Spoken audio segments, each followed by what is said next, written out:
This is the super quick tutorial for how to use Webflow. Go to webflow.com, create an account, and then create a blank project. So we're in the designer right now. On the left side, we have the plus button, which allows us to add HTML. These are what we are adding to the website. These are our elements. On the right side, so let's say we add an element. On the right side, we have our CSS. This is how these elements actually look. So I'm going to delete this for now. The first thing you want to do on a project is select body, and then click this plus button and then body all pages. Now what we can do is we can change the font size, we can give it change the font height, we can change the font color, maybe we want it a little bit off black, and then we can change the font itself. This allows us to, so that when we add a text block, it's going to take on these properties rather than having to do it over and over and over again every time we add a new text block. So over here on the HTML, we can add div blocks, we can add headings, we can add text, we can add forms, we can add buttons, images, whatever. We can add all these different elements. A div block is probably going to be the most common element that you add to a website. So let's add a div block, and we can change the style over here on the right side. So let's make it 400 pixels and make it 300 pixels tall, and then give it a background color, something like that. So we can change the styles over there.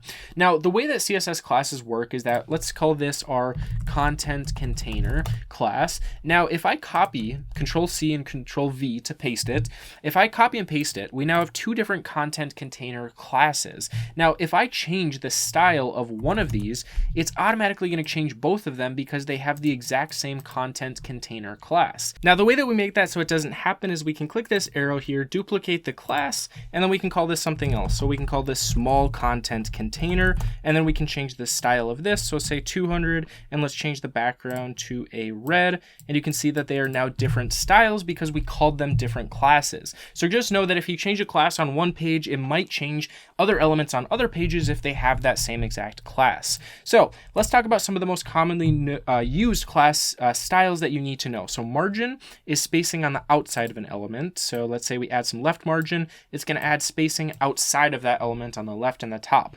So let's say we add a heading. Inside of this container, let's make the color white so we can actually see it. And we can now add padding, which basically adds spacing on the inside of an element. So margin is spacing on the outside, and then padding is spacing on the inside of an element. All right, so let's take this header and let's copy it a few times, and then I'll hit Control-E. That's my shortcut to add an element. We'll add a text block, and then we'll also add an image. So we have all of these different elements inside of this content container. I'm going to get rid of the height.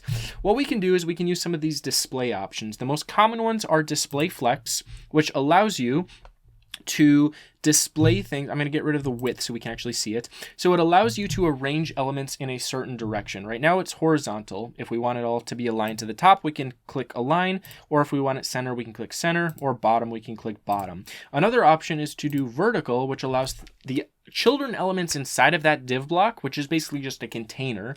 It allows you to stack them vertically, and then we can center them, we can align them to the right, to the left, to the center, whatever.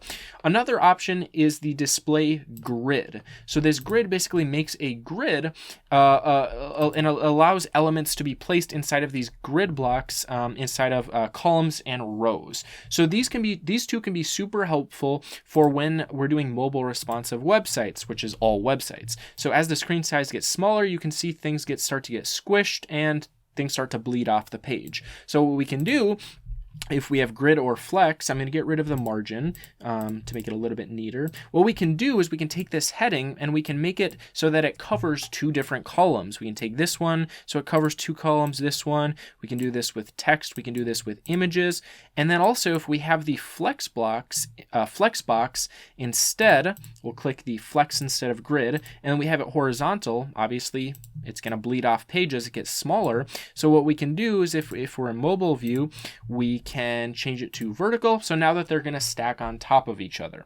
If you change the CSS on a mobile view, it's not going to change anything above it, right? So if you change it on mobile view, let's say we change this to 200 pixels. It's now 200 pixels wide. It's not going to update that on desktop. However, if you change the desktop height to say 50 pixels, it will change it on everything below. So just keep that in mind. That's how CSS works across the internet. Okay, so now that we've got the basics of Webflow down, what I'm going to show you is how to create this hero section right here very, very quickly. So what I'm going to do is I'm going to delete all this.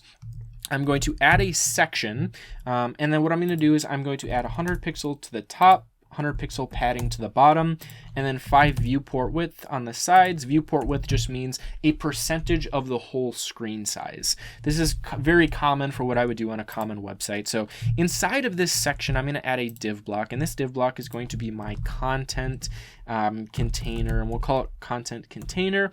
And then I'm going to delete all these classes that I've already created for it.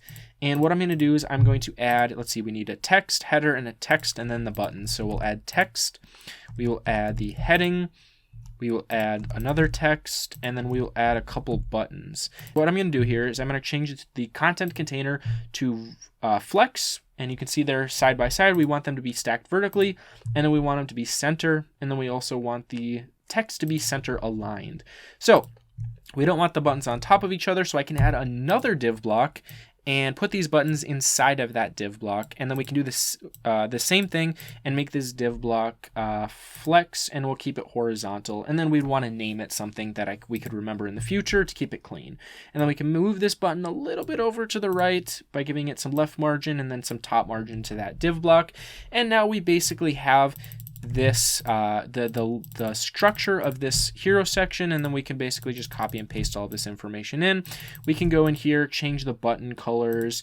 We can give this some outline. We'll give it a 2 outline, and then we'll make this transparent, and we'll make the font size black, and that's a pretty good estimation of it. And then we could give it a max width of 400, and then if we click this thing, it'll basically center it inside the section, and that's actually really close to what they have here. If we wanted to add that linear gradient background, we could add a linear gradient background and then angle it just a little bit over to the left and down, and then add that light blue color. I know it's not perfect. And then we could add that light orange color. And that's a basic idea of how this was created. A couple other things to note. We have our pages over here if you want to add a new page or see the page settings. We also have our CMS collections, our media. Then if we go over here to the project settings, we can also find all the settings. Make sure you look through all those before you publish. To publish, you go to hosting, and then you can purchase the $12 or the $16 a month CMS plan. I went through this super quickly. If you want to know how to do more designing in Webflow, I do some of these walkthroughs on my YouTube channel, so you can go check those out. I will see you in the next video. Thanks for watching.